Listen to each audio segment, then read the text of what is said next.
Plastic drums raft 2-storied house. Lalit group of industries कहकर एक बड़ा सा कंपनी था।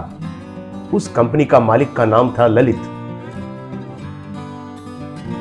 उनको कई तरीके के व्यापार थे, कंस्ट्रक्शन कंपनीज और माइनिंग कंपनी के साथ साथ हवाई जहाज और शिप्स का कंपनीज भी थे।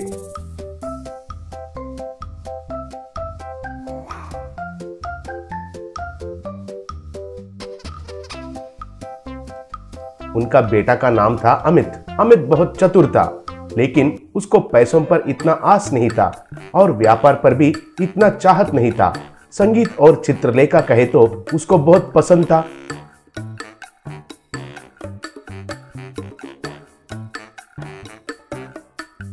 गरीबों के लिए motor pump scooter, solar auto,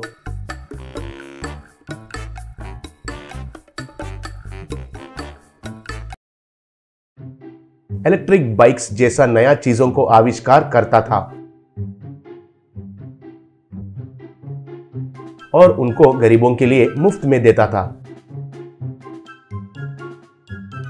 ये बात ललित को बिल्कुल पसंद नहीं आता था।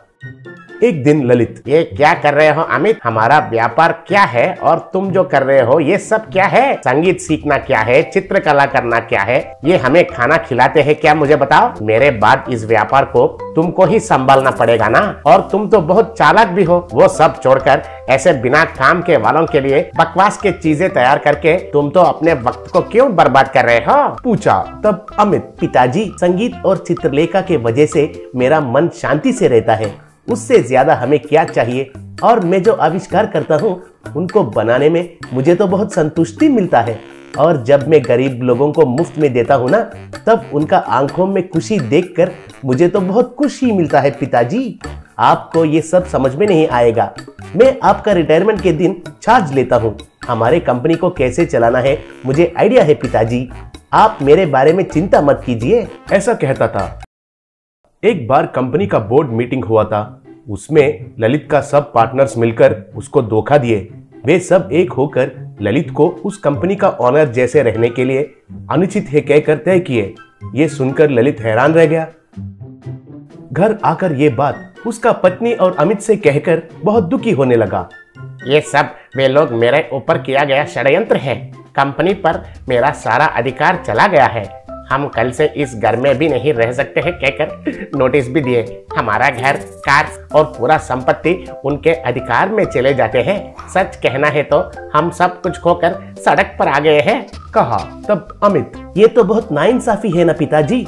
उनको पूरा अधिकार कैसे मिल गया है? कोर्ट में हम उनके खिलाफ केस लगाकर लड़ सकते हैं ना, कहा। तब ललित, हाँ केस तो लगा सकते हैं। मैंने उन पर केस भी लगाया था, लेकिन वो केस कब तक चलेगा? तब तक हमारा हालत क्या है मुझे समझ में नहीं आ रहा है। रहने के लिए घर, खाने के लिए खाना भी नहीं है अब हमारे पास, कहा। तब अमित, पिताजी वो सब मुझ पर छोड़ दीजिए। आप लॉयर से उस केस पर ध्यान दीजिए। हमें जरूर इंसाफ मिलता है कहकर मुझे पूरा विश्वास है, कहा। ऐसे अमित ने प्लास्टिक ड्रम्स को इकट्ठा करके उनसे 2-storied हाउस का निर्माण किया और वो घर नदी पर तैरने लगा। ये देखकर ललित और उसकी मां चौंक गए।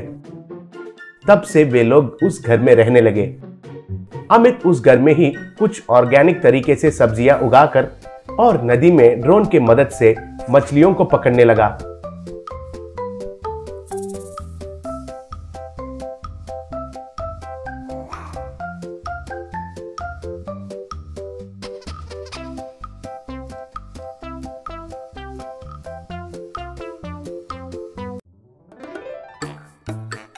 मां उनसे उधर खाना पकाने लगी।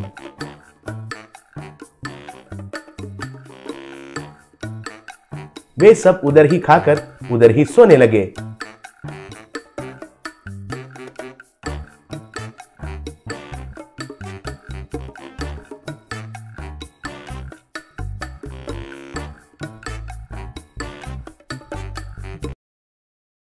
लेडी जज के निर्देश में कोर्ट में केस के लिए दोनों के बीच में बहुत बहस होने लगा। ललित उधर रहकर लॉयर्स का पूछा हुआ पेपर सब देने लगा। ऐसे कुछ महीने बीत गए। केस खत्म होने का दिन लेडी जज इस केस को पूरा जांच करने के बाद सब कुछ ललित जी के ऊपर किया गया षड्यंत्र है कहकर समझ में आता है। इसलिए ललित जी को वापस ललित ग्रुप ऑफ इंडस्ट्रीज उनके नाम करना है और उनकी सारी संपत्ति को उनको वापस देना है कहकर आदेश दिया जा रहा है। और इस षड्यंत्र को रचने वाले उनके पार्टनर्स को फाइन के साथ साथ कठिन सजा दिया जा रहा है कहकर जजमेंट दिया। ये सुनकर ललित बहुत खुश हुआ और उनका पार्टनर्स जेल में चले गए।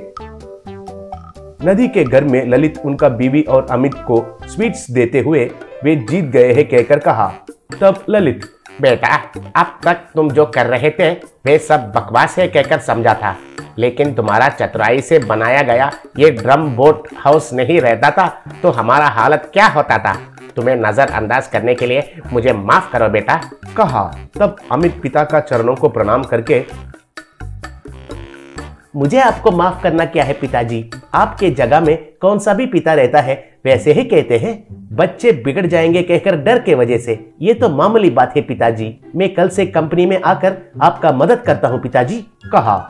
यह सुनकर माँ और पिता बहुत खुश हुए।